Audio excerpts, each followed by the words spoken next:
Oi pessoal, tudo bem com vocês? Saudade de vocês, que Deus abençoe cada um de vocês, professora Andréia também.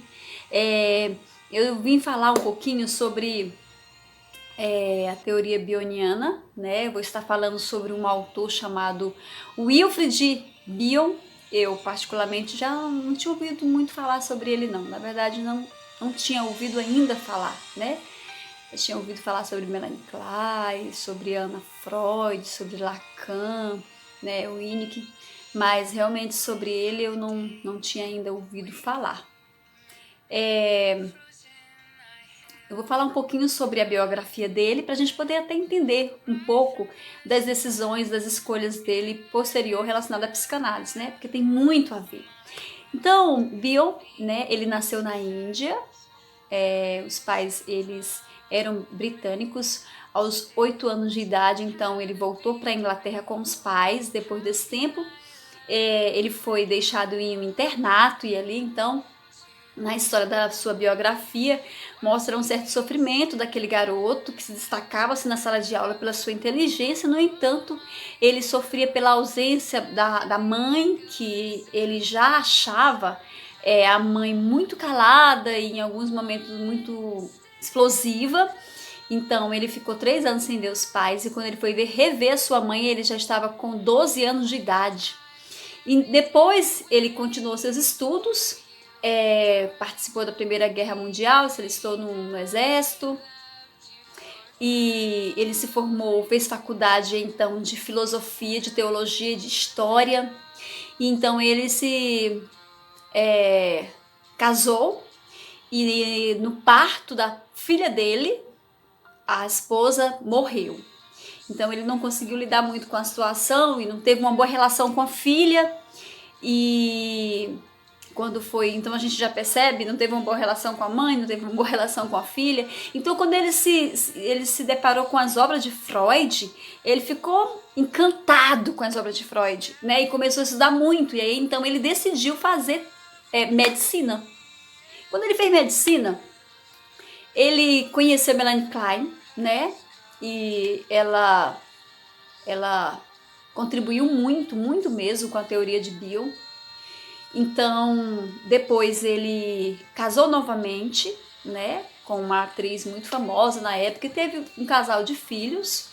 E ele foi, por quase 30 anos, né, ele foi o chefe diretor da Sociedade Psicanalista do seu país. O que nós podemos mais acrescentar nessa biografia? Ele tem mais de 40 obras, na verdade ele tem 45 obras escritas, né? E algumas dessas obras eu tentei ver alguma coisa assim, e a sua teoria, suas contribuições, eu consegui dividir em 3 etapas, e a gente vai passar para vocês essas 3 etapas, essas 3 principais ideias, né, da contribuição então de Bion para a psicanálise. Então, continuando, as 3 áreas, né, principais assim que Bion traz na sua teoria, primeiramente é sobre a teoria dos grupos. Eu mencionei, né, que ele participou ali da Primeira Guerra Mundial, mas ele participou ativamente como psiquiatra na Segunda Guerra Mundial, porque lá ele tratou dos soldados de guerra, né? Ele tratou de grupos de soldados, e foi daí então quando ele analisando e estudando sobre o pensamento, sobre as emoções, que ele criou a teoria dos grupos, né? É uma teoria que essa é uma das mais fortes das 3 ideias principais aí da sua teoria, né? As 3 ideias que eu escolhi para estar falando aí sobre a teoria de Bion. Essa teoria dos grupos, ele trabalha um pouco da ideia do consciente e do inconsciente da seguinte maneira, né? No consciente, ele trata sobre a ação racional da equipe, do grupo, daquilo que deve ser feito, daquilo que deve ser cumprido, né? Já no inconsciente, ele trata como se fosse o emocional, né? Funciona pelo princípio do prazer. Então, tudo que deve ser feito ali com o grupo deve ser movido por uma satisfação e um prazer. Já na área do consciente é aquilo que é o dever, né?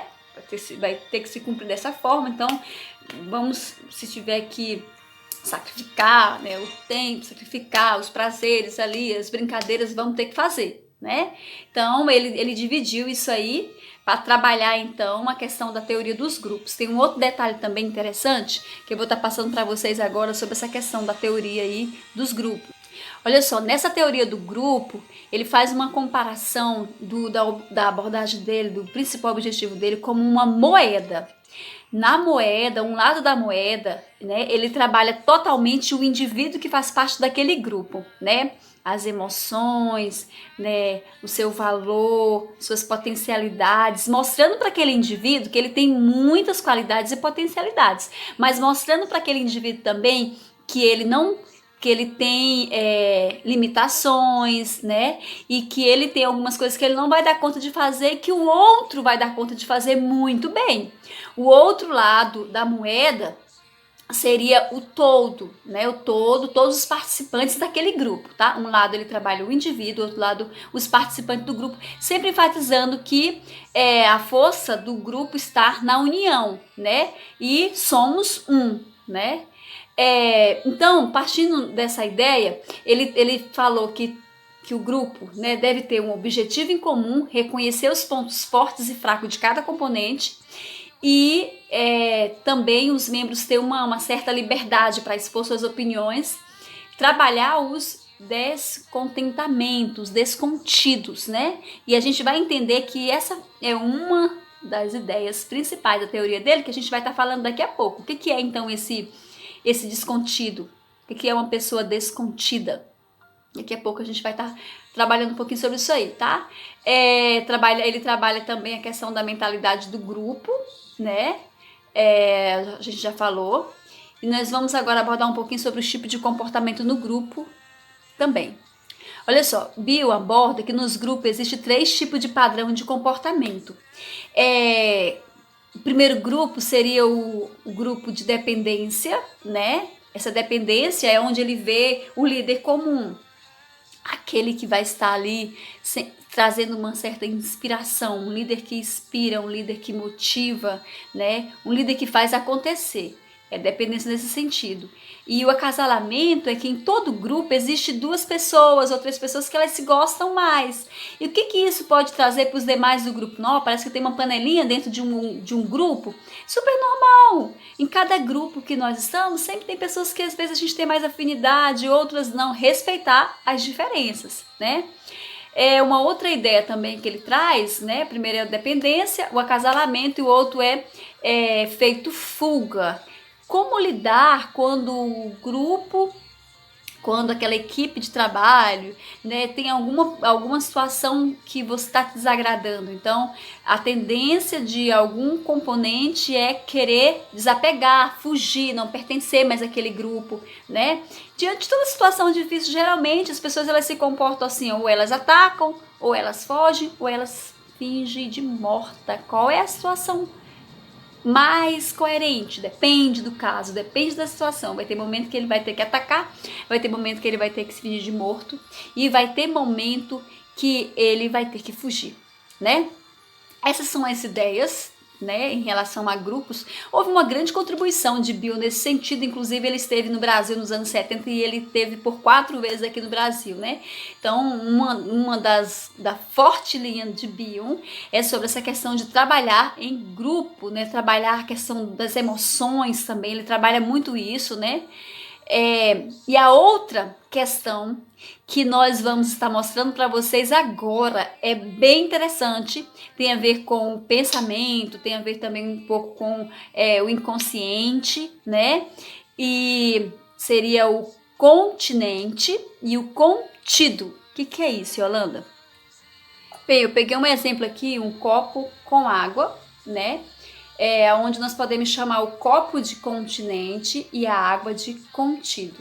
E agora eu vou trazer um exemplo, que esse exemplo é muito forte em todos os materiais que eu andei estudando e pesquisando, sobre a relação da mãe e do bebê, especialmente em relação à amamentação. pegou um pouco da ideia, né, de Melanie Klein, que fala sobre o seio bom, o seio mau. Mas o que acontece? O que Bion traz é o seguinte, é que quando o bebê ele está chorando, não existe ali para aquele bebê eu estou com fome, eu estou sentindo dor, eu estou com fiz xixi, né? Enfim, existe um nome para o choro. Ele tem uma angústia e ele não tem nome para essa angústia, ele é apenas um bebê. E aí então, o seu cuidador, que seria no caso, contexto, a mãe, né? Ela vai então interpretar a angústia daquele bebê. E quando ela chega e ela tenta ali então acalmar aquele bebê, ela vai tentar descobrir o que está fazendo com que aquele bebê chora. Nesse momento, para essa mãe, esse bebê, para esse bebê, né? Essa mãe é o continente que o que conteve aquele bebê, entendeu aquele bebê, cuidou daquele bebê, né? Conseguiu interpretar a angústia daquele bebê, porque nem ele mesmo sabia porque ele tá chorando, é apenas uma angústia, né? Ele não sabe, não pensa, tô com frio, tô isso, é uma angústia. E o que acontece? E aí, então, aí é o que eu falei para vocês sobre a questão da dinâmica de grupo, trabalhar os descontidos. Quando esse bebê, quando esse cuidado, quando essa atenção não foi adequada, quando ela não aconteceu, quando ela não foi trabalhada, quando houve essa insatisfação, né? Esse bebê ele não foi contido nessa relação da amamentação, como é que ela foi dada, qual foi o processo. E aí então, quando é como se de repente eu falasse para vocês que esse copo caiu da minha mão e aquilo que estava aqui era para ser contido, aquilo que era o continente se desfez, né? E a água então ela derramou, logicamente. E é isso, exatamente isso que Bion fala sobre a questão, do continente, do contido. O bebê ele não se sentiu contido, ele não se sentiu acolhido, né? Agora trazendo isso um pouco para terapia, né? Trazendo isso um pouco para nós como futuros psicólogos, né? Ele nos compara realmente com esse continente, né? E o paciente com esse paciente ele deve ser o quê? Contido, né? Ele deve ser contido por cada um de nós. Então ele trabalha que o pensar ele surge como uma saída para lidar com as frustrações. Por ele ser filósofo, então ele traz muitos pensamentos interessantes sobre a vida também, né? Eu acredito. E a figura do analista seria aquela figura do acolhedor, decodificador, né? Seria também desenvolvido assim pelo analista uma desintoxicação ao paciente, né? Devolver com significado, né? Aquilo que ele trouxe até você. E aí, então, você estaria fazendo o seu papel de um continente, né? Para tentar decodificar, entender o choro, a angústia daquele bebê. No caso aqui seria do nosso contexto do paciente, né? Que interessante. Então, o paciente contido seria aquele que ele foi envolvido por um acolhimento de amparo, ele se sentiu amparado. Porque nem sempre, no geral, a pessoa ela vai conseguir trazer talvez uma solução imediata para um problema, para uma situação. Mas, no primeiro momento, o que ela mais precisa é realmente do acolhimento, de alguém que tenta entender, que tenta ajudar, né, aquela pessoa. E quando o bebê vê aquilo que é caótico se transformar em algo que trouxe solução para ele, como por exemplo, a mãe foi lá e deu comida, sei lá, saciou a necessidade dele, Bion ele fala que aconteceu então um revier. Tipo assim, houve uma solução, né? Eu fui atendido na minha dor. E uma outra coisa interessante também, que esse seria o meu medo de falar sobre Bion, é que ele tentou montar uma tabela contendo todas as ideias do seu pensamento nessa tabela, né? E essa tabela seria mais para auxiliar o analista, o psicólogo, a acompanhar o crescimento, do seu paciente, né? Estudar ali sempre como é que está o crescimento, como é que está o desenvolvimento aí da nossa relação, e até mesmo nessa tabela também tem essa ideia, né? Essa ideia do contido e do continente, também tem essa ideia, né? Ela é bem complexa para explicar, mas ela seria essa linha aqui assim, da tabela, certo? No vertical, ela seria a beta, e essa linha no horizontal aqui seria a alfa, né? E pelo pouco que eu entendi, em uma linha acontece as coisas ali dentro do óbvio, um bebê que chora, né? Um bebê que chora, e você, primeiro momento ali, você vai tentar solucionar aquela situação, e tem vários fatores que levam então aqui o motivo por que esse bebê chora, né?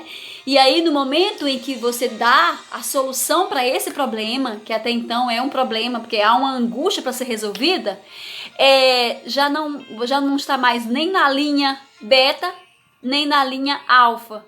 E aí então surge a função beta, que seria esse termo que eu acabei de falar para vocês, né? Rever, houve uma solução para aquele caso, para aquela situação. É uma tabela interessante. Eu percebi que talvez ele quisesse colocar até mesmo para tentar colocar uma matemática, né, dentro da psicologia, até mesmo química, porque tem uma ligação dessa tabela aí. Mas é interessante, quem tiver interesse estar estudando um pouco mais sobre esse assunto. Essa foi algumas contribuições, né, que Bion trouxe aí para